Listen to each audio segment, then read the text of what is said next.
Bonjour tout le monde et bienvenue à ce vidéo bonus de remake, reboot et prequels. Donc aujourd'hui, vous doutez bien, je vais parler de quelques remakes, reboot et de prequels et vous dire quelle est leur fonction, enfin, et surtout leur différence, parce que surtout entre remake et reboot, parce que beaucoup confondent. Donc, avant d'aller plus loin, on ouvre cette fois le sujet des remakes, des reboots et des prequels au cinéma. Et c'est un gros bordel.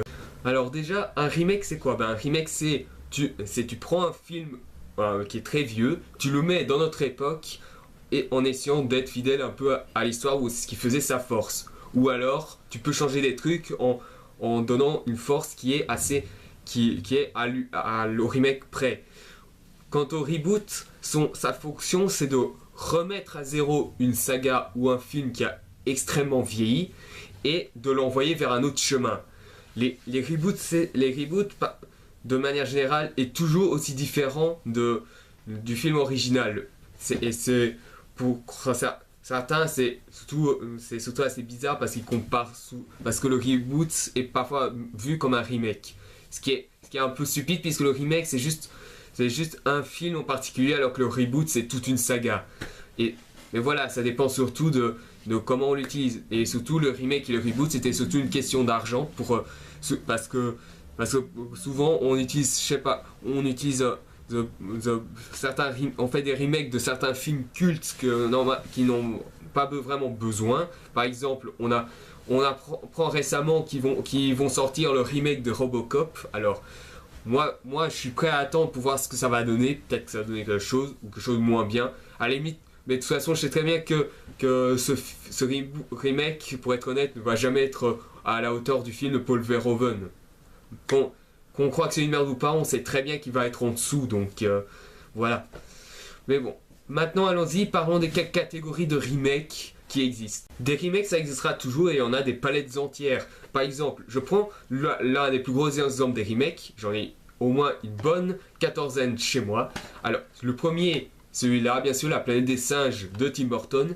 Alors, ce remake, bien sûr, moi, franchement, je trouve que c'était pas vraiment nécessaire d'en faire un, puisque l'original, en gros, était tellement énorme que voilà, le remake, en soi, c'est un peu trop juste, quoi. Parce que moi, je trouve quand même que les maquillages des singes, même si c'est un peu vieilli, ça reste quand même assez bon. Mais bon, ce remake, en soi, je l'aime bien, mais quand même que ce remake n'est pas à la hauteur du film original. Surtout Tim Burton, malgré quelques idées qu'il a mis dans le film, malheureusement c'est pas vraiment son propre film, c'est pas lui. Franchement, ça se voit bien, c'est fait par la 20th Century Fox, donc ce que vous attendez. Mais bon, pour ce qui est d'autres remakes, nous avons aussi, mais voilà, c'est ce que je disais, les remakes inutiles ou commerciaux si vous voulez. Puis le remake commercial, un autre exemple, c'est un remake que j'aime bien mais que beaucoup de gens détestent, c'est le Total Recall de Len Wiseman. Alors, sauf que voilà, le problème qu'on a avec surtout certains remakes, surtout qui sont inspirés de romans, c'est que souvent on compare trop le remake à l'original. Ok, mais il faut aussi le comparer à l'œuvre originale, qui est le livre. Moi perso, si j'ai aimé le film, c'est parce que c'était parce que je l'ai comparé avec le livre. Alors que parce que ça va faire rien de le comparer au film original, puisque le film original, on sait très bien qu'il sera toujours supérieur au remake. C'est normal. Après ça dépend du support.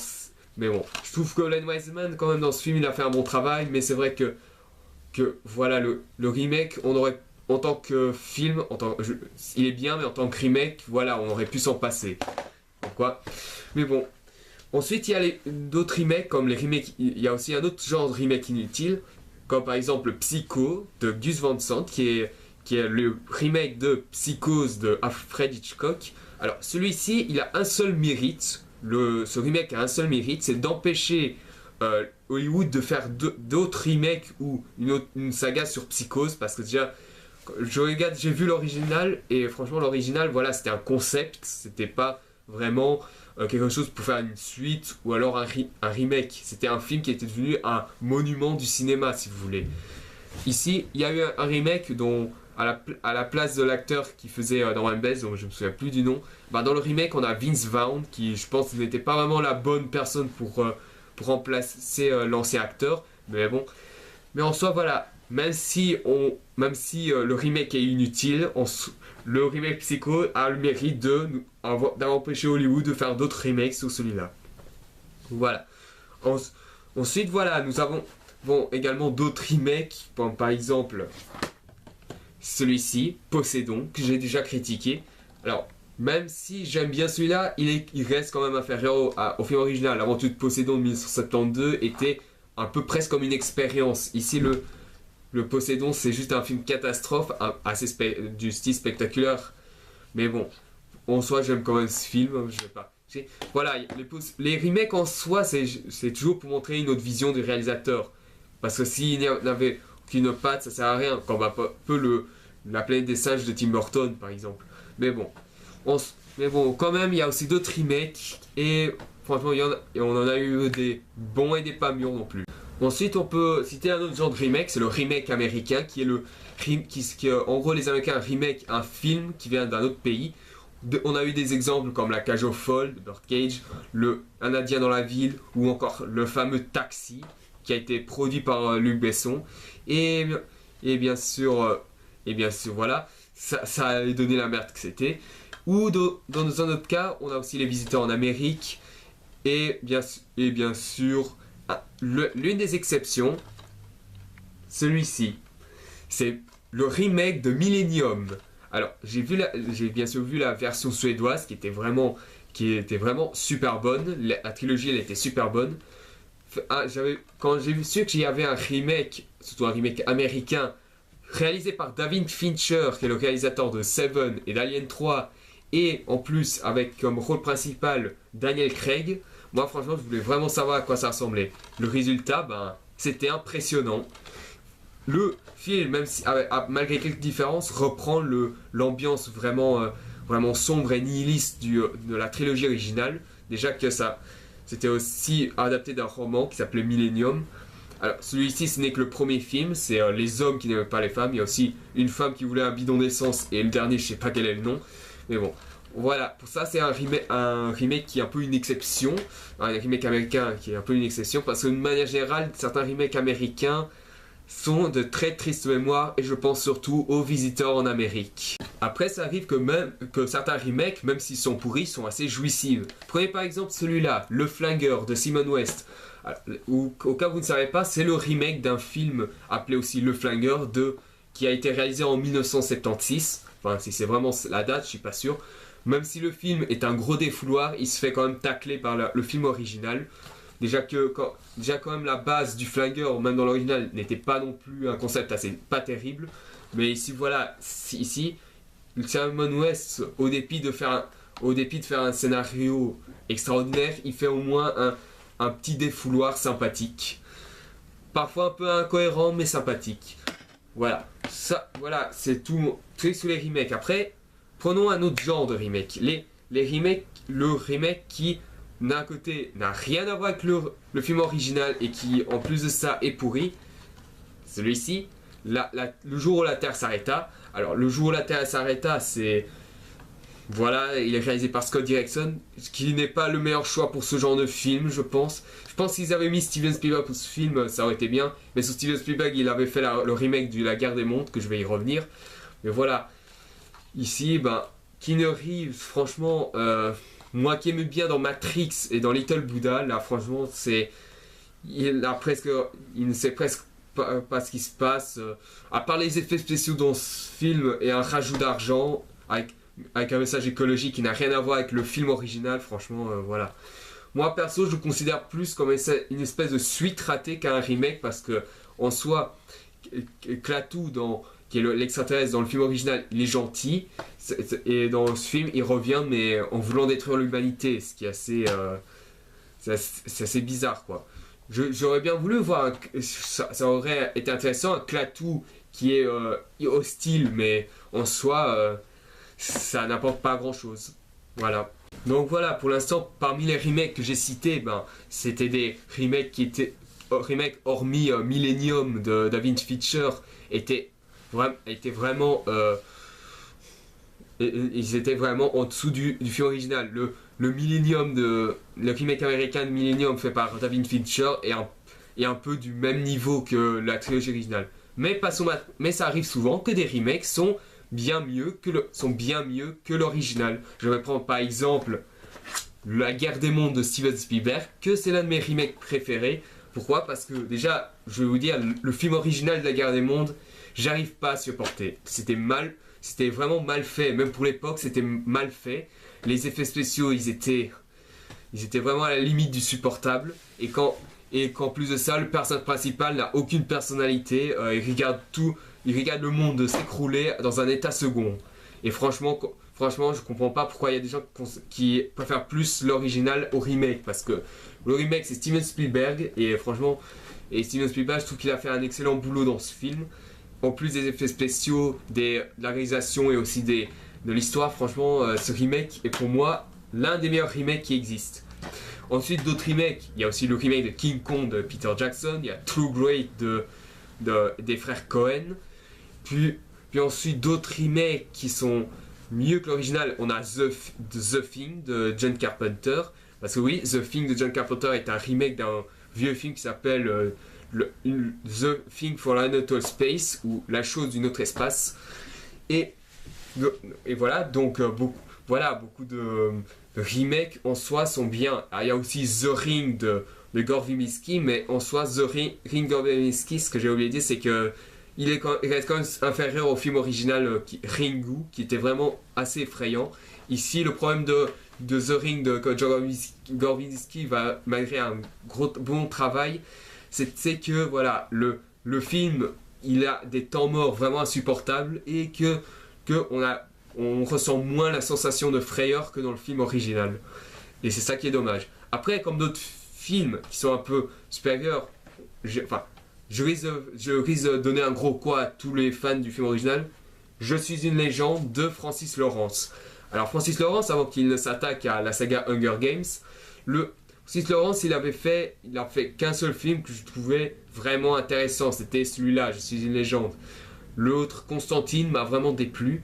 Alors, Je suis une légende, c'est le remake d'un film avec Charlton Heston, le grand Charlton Heston qui malheureusement est décédé en 2008, et qui était également l'acteur principal dans La planète des singes, l'original, qui, ici, dans le film où il se trouve, dans lequel Je suis une légende, le remake, c'est Le Survivant.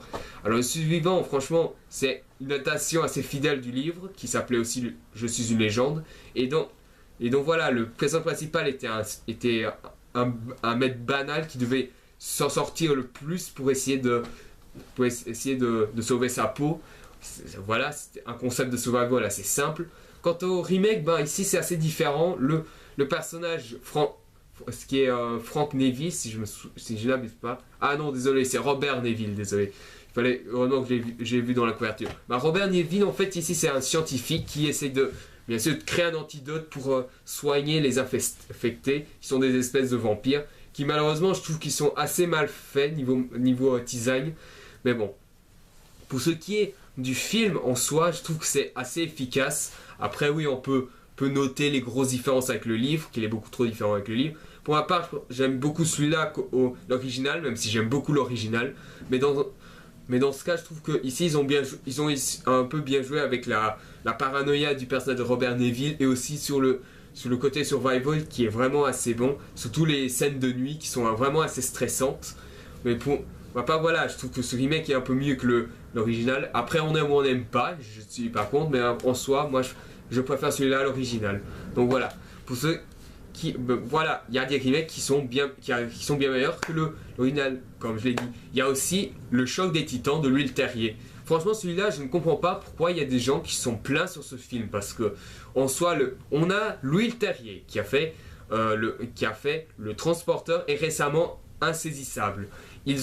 C'est un mec qui est honnête, qui fait des films qui visuellement sont très beaux, avec une histoire qui certes, on est pris, on n'est pas pris, mais que ça reste correct. Mais en soi, voilà, je veux dire, le remake du Choc des Titans, je le trouve meilleur que l'original. Je sais que je vais faire gueuler beaucoup de monde, mais pour moi, l'original est moins bon que le remake. Pourquoi? Parce que déjà, la version de 1980, je ne le supporte pas. Le scénario, franchement, il est nanardesque au possible. Les acteurs, ils sont pas tous concernés par ce qui se passe.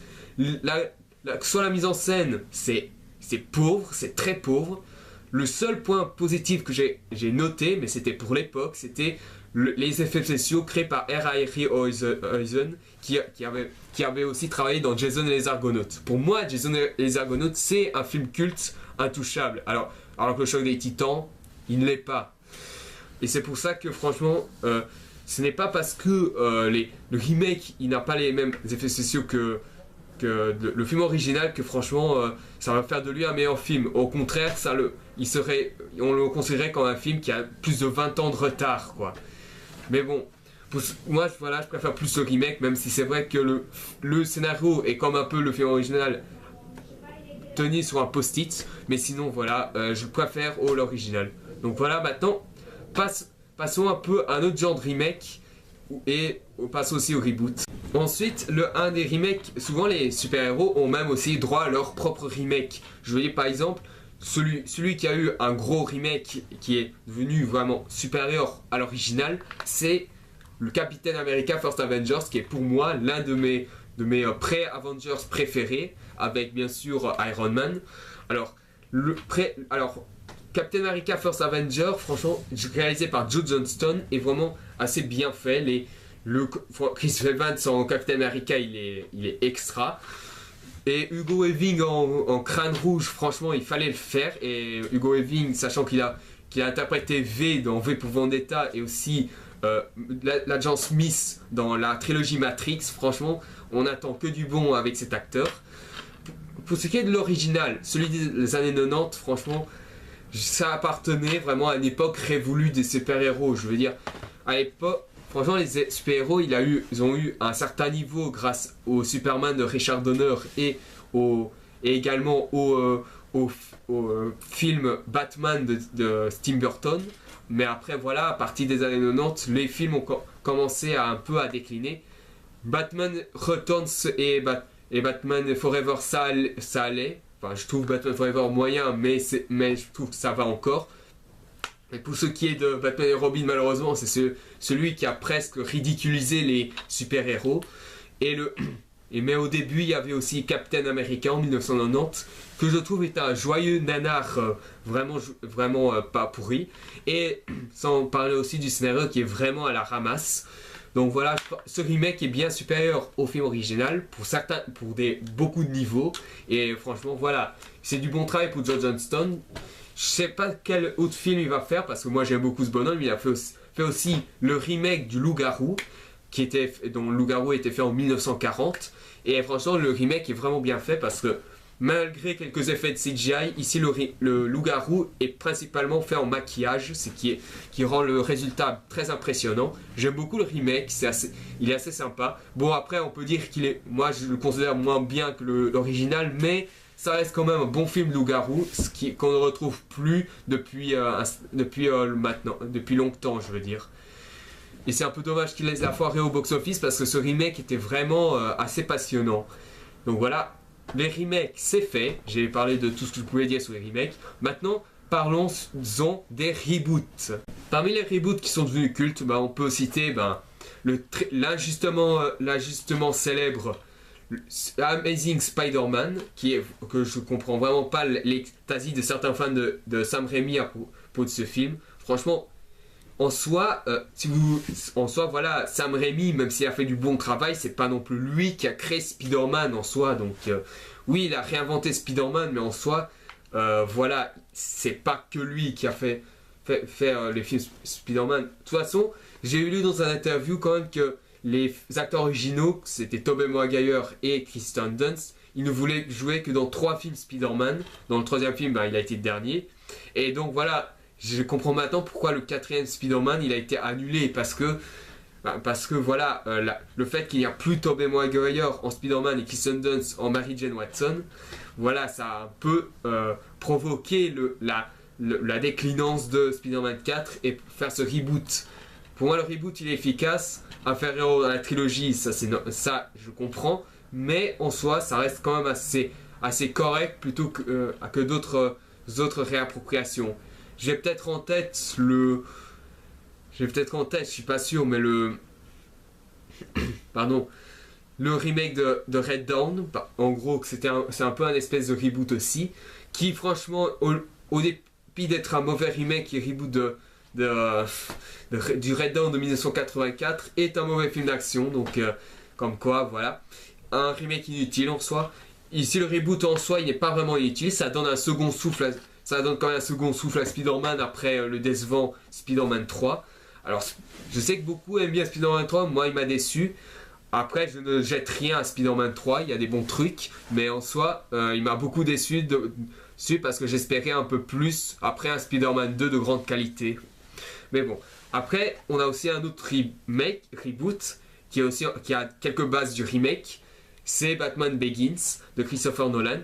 Alors, même si c'est pas le meilleur de la trilogie Nolan, c'est celui qui a vraiment redonné naissance à Batman. En gros, le phénix qui renaît de ses cendres, si vous voulez. Si franchement, Christian Bale en Batman, je pense que c'est la meilleure idée qu'il y avait parce que, quand même, Batman, c'est un personnage qui est très froid, qui est assez sombre. Et mettre Christian Bale dans le rôle de Batman, pour moi, c'était une idée vraiment chouette parce que je l'ai vu dans Equilibrium, je l'ai vu dans. Qui en soi, c'était un gros défouloir, et ou encore bien sûr le Prestige, ou même American Psycho. Je pense que pour moi, franchement, c'est le mec qui pouvait faire Batman. Après, maintenant, on a pris Ben Affleck. Reste à savoir ce qu'il va faire parce que, apparemment, la sortie de Batman vs Superman a été repoussée en 2016. Donc, on a encore du temps avant de pouvoir descendre le film pour certains détracteurs. Donc, voilà. Et et bien sûr, pour ce qui est de Christian Bale, surtout dans American Psycho, il était énorme. Dans le Prestige, il était super. Dans Equilibrium, franchement, il était vraiment bien dedans. Et franchement, dans Batman, ben, il est Batman, quoi. Après, oui, je sais qu'il y aura d'autres reboots de Batman, parce que Batman n'a jamais eu de film vraiment intouchable. Idem pour Superman. Parce qu'en soi, je suis désolé, mais le Superman de Richard Donner, malgré qu'il est culte, il a aussi très mal vieilli. Donc en soi, c'est normal que les films super-héros ils soient rebootés ou remakés aussi parce que en soi, voilà, parce que c'est nécessaire. Après voilà, si c'est une bonne chose, on verra pour les prochains, mais pour ma part, je trouve que Batman Begins ou le Man of Steel sont pour moi les meilleurs remakes des super-héros DC Comics. Après, il y a eu d'autres adaptations qui sont tristement, qui ont été loin d'être meilleures, comme Jonah X ou bien sûr les 4 Fantastiques, surtout le premier, mais bon, on s'en va là. Maintenant, passons à une autre catégorie de reboot qui est assez difficile à voir parce que c'est en même temps il a des traits d'une suite et je vais en parler maintenant. Ensuite, parmi les reboots qui sont en même temps des suites et un reboot en même temps, c'est par exemple celui-ci, Ghost Rider, l'esprit de vengeance, parce qu'en soi il a été vendu comme une suite, mais en soi ça se voit à donf que c'est un reboot. Enfin, je vais l'appeler un seboot parce qu'un seboot en fait c'est une suite avec des allures de reboot. C'est-à-dire que, bien sûr, dans ce film, Johnny Blaze, il est déjà le Ghost Rider dans ce film depuis longtemps. Bien sûr, il fait un petit flashback pour dire qu'est-ce qui s'est passé, mais en soi, voilà, c'est un peu plus un reboot. Pourquoi ? Parce qu'il explique d'une manière plus sombre, beaucoup plus nihiliste, sa transformation en Ghost Rider. Enfin, la première fois qu'il est devenu le Ghost Rider. Bien sûr, ce film, beaucoup trouvent qu'il est pire que l'original. Moi aussi, j'aime bien l'original, mais comme un nanar. Ce film-là, c'est aussi un nanar, mais c'est un nanar qui est encore plus jouissif. Mais il faut vraiment, mais vraiment ne pas s'attacher au scénario parce que Ghost Rider, l'esprit de vengeance, c'est un scénario vraiment. Non seulement il est très court, c'est 1h30, mais franchement, le film, il a un scénario qui est vraiment pas terrible. Mais ici c'est un gros défouloir, ça ne sert à rien de chercher plus. C'est rien de plus simple. Ensuite, il y a un autre reboot, c'est celui-ci qui est très célèbre, l'incroyable Hulk de Louis Leterrier, qui a fait le remake du Choc des Titans. Alors, Alors bien sûr, l'incroyable Hulk, pour ma part, je l'aime plus que le film d'Ang Lee, même si j'ai beaucoup d'affection pour le film de celui-ci. Parce qu'Ang Lee, il a fait un excellent travail pour Life of Pi, il a fait Brokeback Mountain, bon, après on aime ou on n'aime pas le film. Moi je trouve ce film intéressant, mais pas parce que je suis gay, hein. Je suis pas gay du tout, je suis hétéro, mais je trouve que pour ma part ce film était assez bien. Mais bon, pour ce qui est de l'incroyable Hulk, franchement ça donne un peu un nouveau souffle à Hulk, parce que même si j'ai bien aimé le film original de Ang Lee qui était très psychologique, le problème c'était que voilà, on s'attendait quand même à un film qui avait des grosses bastons. Bon, c'est vrai que la première fois que j'ai vu le Hulk d'Ang Lee, j'étais un peu déçu, mais après plusieurs visionnages, j'ai réussi à l'apprécier pour ce qu'il est. En soi, voilà. Après, je trouve que le Hulk d'Ang Lee, c'est un peu comme les X-Men en fait. C'est pas vraiment des films qui sont faits pour un méga tonne d'action. C'est plus des films assez psychologiques, c'est plus de la réflexion. Et franchement, c'est assez bien que des films comme ça soient faits. Le Hulk, pour moi, j'aime bien. C'est un très bon reboot. Bien mieux que Ghost Rider, l'esprit de vengeance, mais ça, c'était normal. Mais voilà, après, pour ce qui est d'autres reboots, ben, faut dire qu'il y en a comme par exemple Predators, qui est en même temps un mix entre suite, remake et reboot. Parce que franchement, moi je pense que c'est un espèce de reboot parce qu'en soi, si on devait faire un remake de Predator, ce serait la même histoire, mais ce serait dans une autre forêt, j'imagine. Et avec des kékés au lieu des kékés avec de gros flingues au lieu des mecs ultra barrés comme Arnold Schwarzenegger avec des mégatonnes de testostérone. Et dans le cas de Predators, ben, en soi, d'un côté, je dis en même temps que je suis pas trop confiant sur suite, reboot et remake, parce que suite, non, parce que il n'y a presque rien à voir avec les deux premiers Predators. Le reboot, on peut dire que oui, parce que le scénario se passe autre part que dans une forêt, ça se passe dans une autre planète qui ressemble presque à la Terre, mais à une Terre très dévastée. Et le remake, pourquoi? Parce qu'il y a certains, bien sûr, scènes cultes du film original, comme par exemple la scène où les mecs qui détruisent tout un hectare de forêt avec leur gun, ou le combat final entre Adrian Brody et le Predator, que je trouvais assez bien, mais qui ne surpasse pas le combat final du Predator avec Schwarzenegger. Ensuite, nous avons aussi un autre genre de remake, parce que, oui, j'ai oublié de parler de celui-là, c'est The Thing de Martin Van, je sais plus quoi. En gros, c'est un Hollandais. Alors, ce prequel, c'est en même temps un préquel et aussi un remake. Pourquoi? Préquel, parce que ça se passe des événements avant le The Thing de John Carpenter. Mais d'un autre côté, c'est aussi un remake parce qu'il reprend les mêmes formules que le film original, à savoir la paranoïa entre les personnages pour savoir qui est le mutant en soi. Mais bon, c'est vrai que c'est un peu hors sujet par rapport au reboot, mais c'est vrai que j'ai oublié d'en parler. Mais maintenant, passons au dernier qui est le préquel, donc, qui est certes, il n'y en a pas beaucoup, mais beaucoup moins que des suites et des remakes et des reboots, mais il y en a quand même. Ensuite, niveau préquel, ben, on a les Planètes des singes, les origines de Rupert Wyatt. Alors, ce film, franchement, je l'ai vu au cinéma, j'ai été bluffé par les effets spéciaux et les quelques scènes d'action du film. Il n'y en a pas beaucoup, mais c'est louable. Franchement, Rupert Wyatt, c'est vraiment celui qui a vraiment bien compris au film original de la Planète des singes. Bien sûr, il s'est un peu inspiré du 4e volet, qui est la bataille de la conquête de la planète des singes, qui est vraiment dans lequel il s'est inspiré pour faire le scénario du film. Alors, franchement, ce film est super bien. Andy Serkins, qui joue le rôle de César, il est extraordinaire. C'est celui qui a fait Gollum et Haddock et le capitaine Haddock dans Les Aventures de Tintin de Steven Spielberg. Il a fait Gollum dans Le Seigneur des Anneaux de Peter Jackson. Et une petite apparition dans Le Hobbit de Peter Jackson également.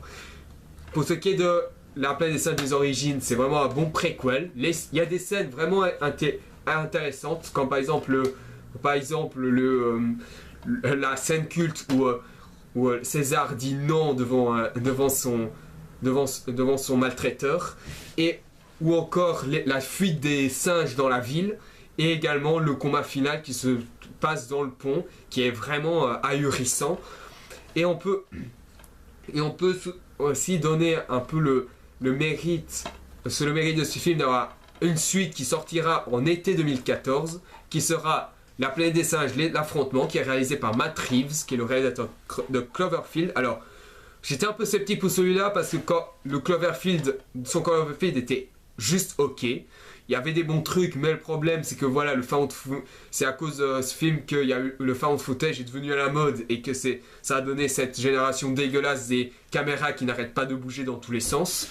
Mais voilà, je reste à savoir si Matt Reeves va faire un bon boulot. Bon, j'ai vu la bande-annonce, ça m'a l'air d'être un assez bon travail, mais tout ce qui reste, c'est de voir si le film sera bien et que la mise en scène sera bien bonne. Mais j'ai lu quelque part que Rupert Wyatt est le producteur du film et que apparemment il compte du film la planète singe de l'affrontement et qui compte réaliser le dernier volet de la saga Les Origines, donc qui sortira je pense soit en 2016 ou en 2018, je suis pas vraiment sûr, c'est pas la date précise, mais voilà, je pense pour moi ça risque d'être une très bonne trilogie si l'affrontement est super bonne et le troisième aussi. Mais par rapport au titre, je préfère Dawn of the Planet of the Apes, qui est vraiment super, parce que la planète singe d'affrontement, voilà. Pour ce qui est le titre original, c'est Rise of the Planet of the Apes, qui porte vraiment bien son nom. Surtout pour sa scène finale qui explique tout. Je ne vais pas vous le dire, il faut voir le film pour comprendre. Je sais, je suis chiant, mais voilà. Voilà, fini d'en parler de sa planète singe. Parlons d'un autre préquel que très peu de gens en détestent et que je ne comprends pas. X-Men First Class. Oui, je dis le nom en anglais parce que X-Men le commencement, voilà quoi. Ce film, je l'ai aussi vu au cinéma, je l'ai vu avec mon frère. Tous les deux, on a été impressionnés par le film, pas seulement par sa mise en scène, mais aussi par les effets spéciaux, les acteurs, Michael Fassbender, John qui encore? Ah oui, James McAvoy, qui a été vu dans Wanted de Timur Bekmambetov, que je trouve est un bon petit film d'action sans plus. Et on peut également noter à la réalisation Matthew Vaughn, qui est le réalisateur de Kick-Ass et aussi de Stardust. Un très bon réalisateur en soi.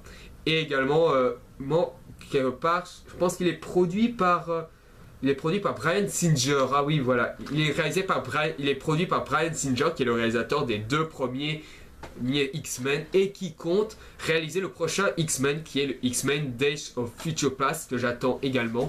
Alors, franchement, j'ai beaucoup de préquels, un très bon rafraîchissement à la saga après un très moyen Wolverine Les Origines et un X-Men 3 de triste mémoire. Celui-ci donne un nouveau souffle. Reste à savoir, le Wolverine, le combat de l'immortel, ça allait, même si on sent que pour la trilogie, la saga sur Wolverine, ça risque de ne pas durer longtemps. Enfin, de succès surtout. Pour ce qui est de Days of Future Past, moi j'attends avec impatience pour voir ce que ça va donner, parce que ça va être la fusion du casting de X-Men First Class avec le casting des premiers X-Men. Alors, franchement, rien que pour ce face-à-face, je suis pour. Ensuite, voilà, pour ce qui est des d'autres préquels, il y a aussi les Superman le film, qui est un préquel. On peut aussi noter Osmosis Jones, qui est pas connu du tout. Et aussi dans un autre cas, Buffy contre les vampires, le film, hein, je parle pas de la série.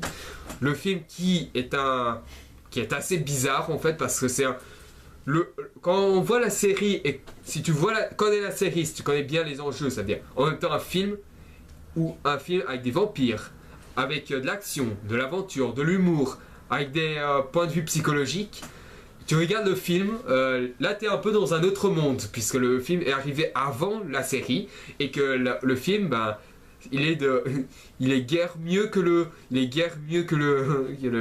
la série, quoi. Mais bon, voilà, je pense que j'ai plus grand chose à dire par rapport à tout ça. Je vais faire la conclusion. Après, c'est vrai, j'ai pas parlé d'autres remakes, ou de reboots, ou d'autres préquels, mais en soi, voilà, j'ai dit ceux que je connaissais super bien. Mais bon, voilà, si je dois conclure sur les remakes, les reboots, c'est que voilà, on peut avoir peur de ces films, j'en suis conscient, parce que moi-même j'ai eu peur pour beaucoup de reboots, comme par exemple le reboot de Spider-Man, que j'ai déjà parlé dans ma critique du chat chapeauté, ou encore ou aussi du reboot de La planète des singes, parce que moi aussi j'avais peur pour ce film, et aussi bien sûr pour X-Men le commencement, ouais. Mais voilà, on ne peut pas déjà démolir un film si on n'a pas vu, et ça c'est vraiment de la mauvaise foi ce que je vois ça. Et quand je vois qu'il y a eu quand même beaucoup de certains remakes qui sont excellents, comme par exemple le King Kong de Peter Jackson, le Guerre des mondes de Steven Spielberg, les True Grit des frères Cohen, etc. Bah, en soi, oui. Le problème, c'est que voilà, il faut pas toujours se fier à l'original. Il faut savoir aussi se fier un peu au film. Parce que en soi, un remake, un reboot, c'est avant tout la vision du réalisateur avant d'être le remake ou le reboot de quoi que ce soit. Et franchement, voilà, c'est bien d'essayer de voir les différences entre l'original et le nouveau, mais voilà, faut pas non plus l'utiliser n'importe comment.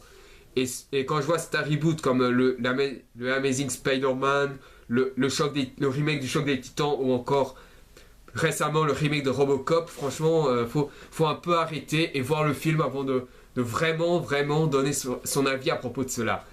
Moi perso, j'attends le remake de Robocop, même si je sais que ça va être moins bien que le film original. De toute façon, d'office, hein, ils ne peuvent pas faire mieux, donc voilà. Quand je vois dans le remake, apparemment, Robocop, c'est presque un espèce de cyborg, surtout avec sa main humaine à la main droite, pardon. Et le fait que le costume, on dirait un truc en plastique, que le casque, et que, bien sûr, il se fight contre des robots au lieu de criminels.